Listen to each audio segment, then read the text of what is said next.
Welcome to Epic World History. Today, we journey back nearly 2,000 years into the heart of Rome's might and ambition. The Dacian Wars, fought in the shadow of the Carpathian Mountains, were not just battles of swords and spears, but of pride, survival, and destiny. This is the story of conquest and resistance, glory and tragedy.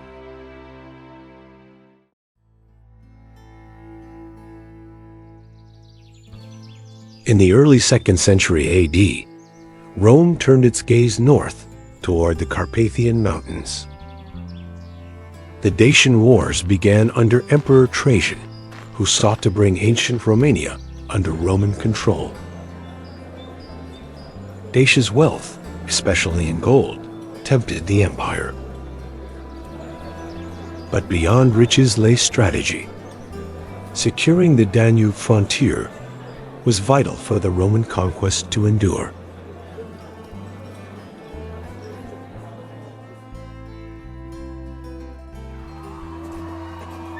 Dacia, a fierce kingdom in ancient Romania, was ruled by King Decebalus. He had already fought Rome during Domitian's reign, proving himself a formidable opponent. When Emperor Trajan rose to power, he vowed to finish the struggle. The Dacian Wars were not just battles of soldiers, but of wills Rome's imperial ambition against a proud mountain kingdom defending its freedom.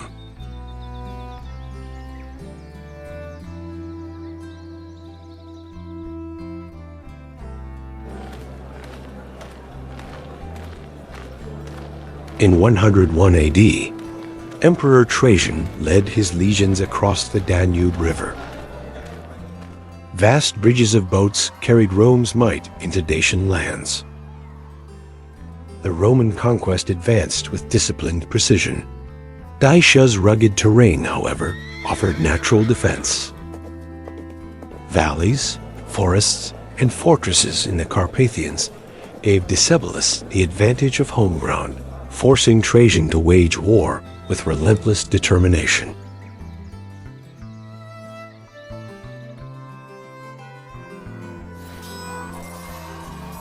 The first clashes of the Dacian Wars erupted along the Danube frontier. Roman siege engines battered wooden forts, while Dacian warriors rained arrows from mountain ridges. Emperor Trajan commanded with calm precision, ensuring supply lines remained secure. For Rome, this was not merely conquest, but a test of imperial endurance against a land both wealthy and fiercely defended.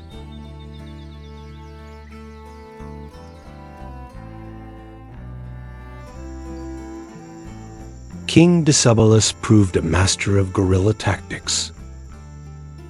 He struck swiftly from forests and vanished into mountains. Roman columns often found themselves ambushed in narrow valleys. Yet Trajan pressed forward, adapting Roman conquest methods to the harsh landscape of ancient Romania.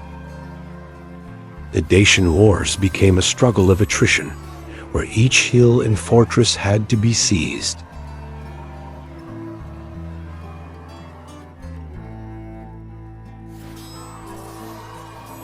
By late 101 AD, Rome struck at Tapai, gateway to the Dacian heartland. The battle was fierce, echoing a Roman defeat decades earlier. This time, Emperor Trajan secured victory through discipline and superior numbers.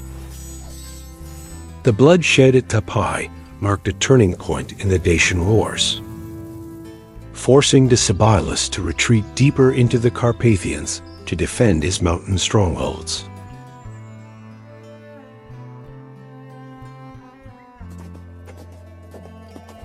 The winter of 101 until 102 AD saw both armies pause. Emperor Trajan built fortified camps along the Danube, ensuring Rome's grip tightened. Meanwhile, Decebalus rebuilt his strength, rallying Dacian warriors and seeking alliances with neighboring tribes. The Dacian Wars became more than Rome's campaign. It turned into a clash that drew in the peoples of the Carpathians and beyond.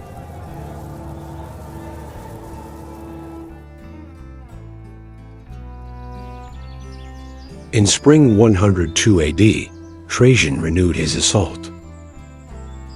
Roman conquest advanced toward Sarmizegetusa, the Dacian capital. Roads were carved into mountains, bridges spanned rivers, and legions moved with relentless precision. Yet Decebalus defended his homeland fiercely, using fortified citadels high in the Carpathians. Each Dacian stronghold became a symbol of defiance against the expanding power of Rome.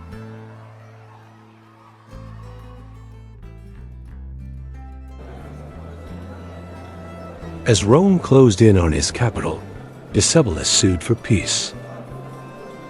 Emperor Trajan, recognizing the cost of prolonged war, agreed.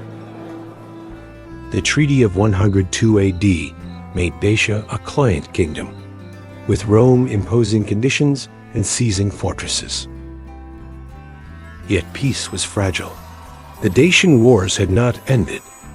They had only paused, setting the stage for an even greater conflict.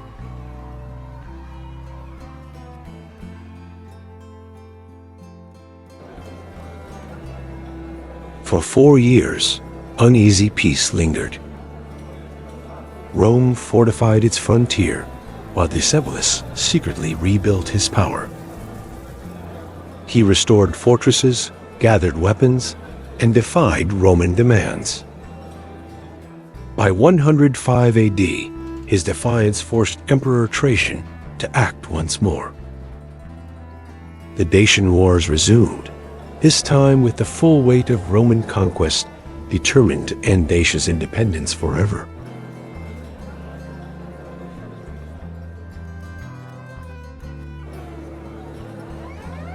In 105 AD, Emperor Trajan launched his second campaign.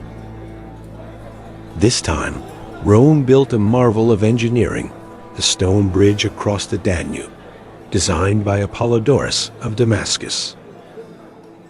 It became the largest in the ancient world.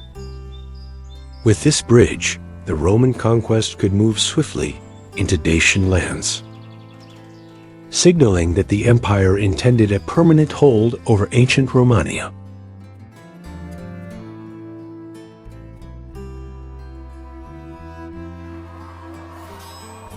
The Dacians resisted with desperation. Decebalus rallied his warriors, using mountain strongholds as shields. Fierce battles erupted at Oresti, where Dacian fortresses crowned the Carpathians. But the legions pressed forward, their siege engines smashing walls of stone and timber.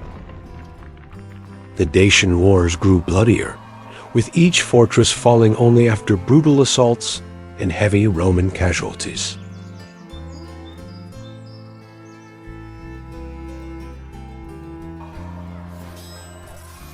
Emperor Trajan personally oversaw the campaign, directing operations from the front.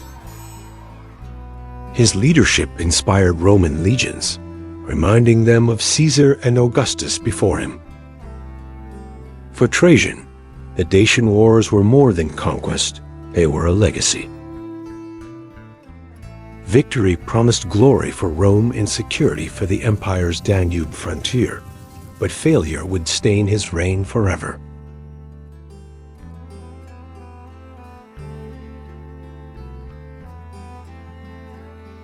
Decebalus struck back with cunning raids.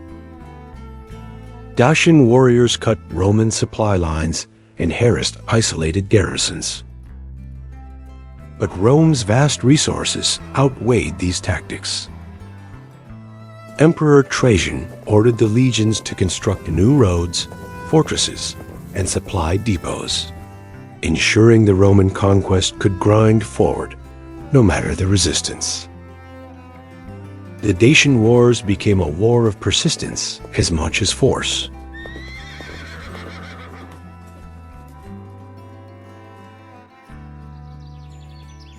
The Roman advance reached Sarmizegetusa once again. The Dacian capital, hidden deep in the mountains, stood as the last great obstacle. Fortified with stone walls and defended by elite warriors, it symbolized the independence of ancient Romania. To capture it meant the end of Dacian resistance, and Emperor Trajan prepared his legions for the decisive siege.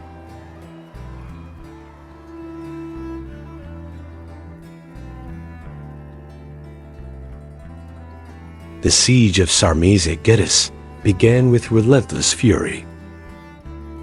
Roman catapults hurled flaming missiles, while legionaries dug trenches and built siege ramps. Decebalus's men fought desperately, countering with fire and ambush. Yet the weight of Roman engineering pressed down. Day by day, the walls weakened, and the fate of the Dacian kingdom hung in the balance.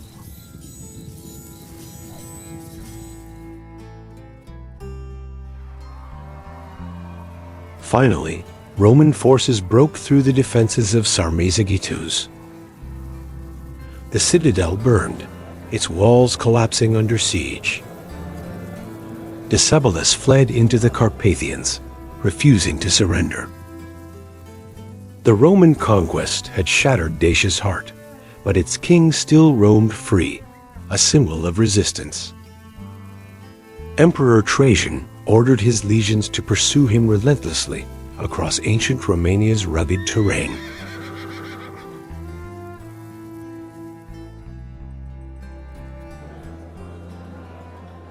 The hunt for Decebalus became legendary. Roman cavalry scoured valleys and forests, determined to end the war. At last, surrounded and with no escape, Decebalus chose death over capture.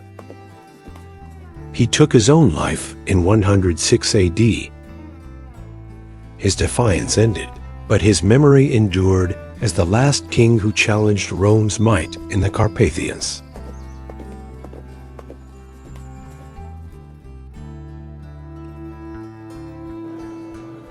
With Decebalus dead, Dacia fell. Emperor Trajan annexed the kingdom, declaring it a Roman province. The Dacian Wars had ended in triumph. Rome seized immense wealth, especially the rich gold mines, funding new monuments across the empire. The conquest of ancient Romania became one of the greatest victories of Trajan's reign, celebrated as a defining moment in Roman history.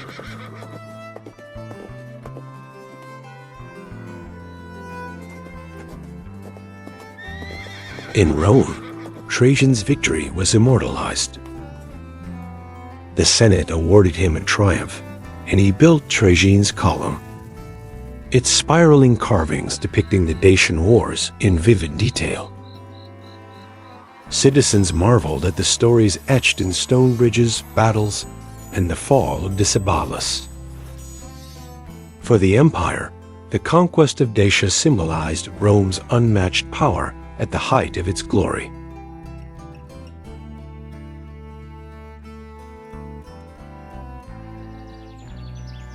The annexation of Dacia transformed Rome's frontier. A new province was carved out in ancient Romania, stretching across the Carpathians and the Danube. Colonists, merchants, and soldiers poured in, building Roman towns over the ruins of Dacian fortresses. The Dacian Wars not only ended an independent kingdom, but also reshaped the cultural and economic landscape of Eastern Europe.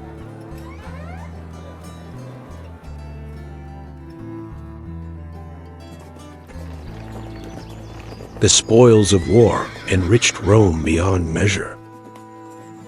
Gold from Dacian mines funded Trajan's grand projects, the Forum of Trajan, new aqueducts, and roads across the empire.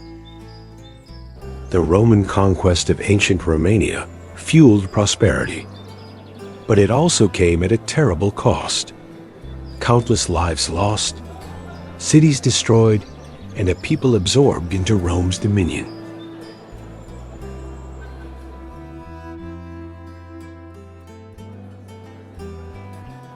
The Romanization of Dacia began swiftly.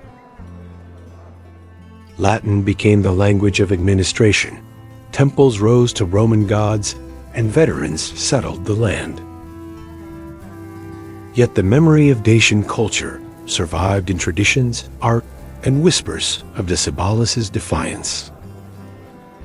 The Dacian Wars left scars, but also wove together the roots of what would one day become the Romanian identity.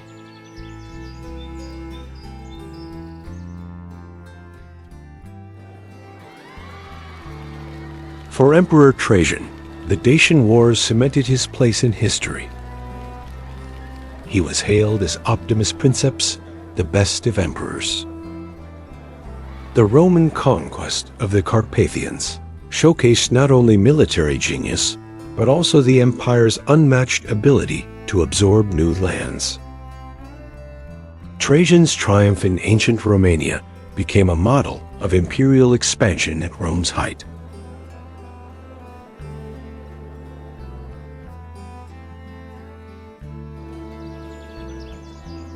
Trajan's column remains a monument, not just to victory, but to memory.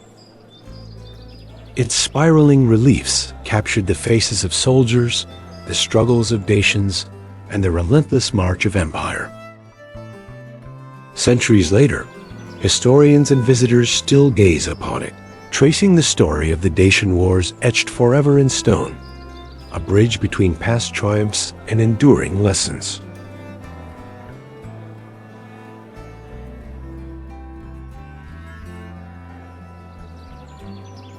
Yet conquest had consequences. The Dacian Wars stretched Rome's resources, requiring constant garrisons to defend the province. Though Dacia's wealth flowed into the empire, its rugged terrain demanded vigilance. The Roman conquest brought glory, but also burdens proof that expansion, while glorious, carried hidden costs that would echo through the centuries of imperial rule.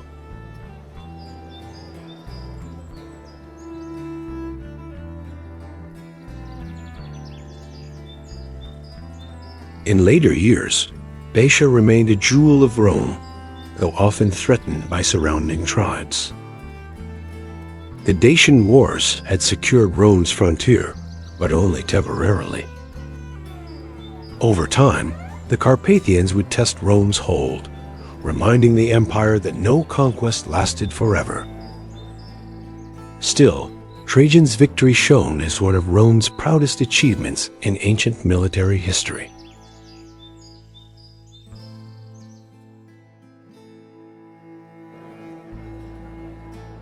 The story of the Dacian Wars is one of ambition, resilience, and transformation. Emperor Trajan's conquest of the Carpathians reshaped ancient Romania and strengthened Rome's empire. But it also revealed the cost of empire, how every triumph carried shadows of suffering. The clash between Rome and Dacia remains a reminder of power, pride, and the impermanence of kingdoms.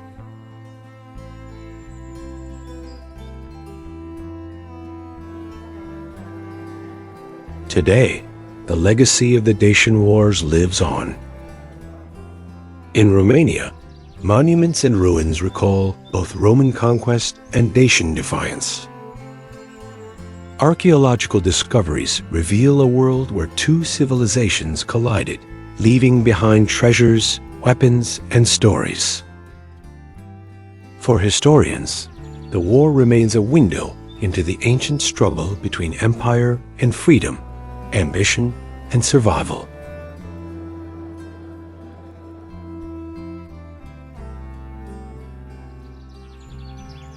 The Dacian Wars ended with Rome triumphant and Dacia annexed, but their story endures. Emperor Trajan's conquest of the Carpathians remains a symbol of Rome at its zenith, mighty, ambitious, and unyielding. From the ashes of Decebalus's kingdom, a new chapter in ancient Romania began. Thank you for joining this journey through history. Don't forget to subscribe for more epic stories.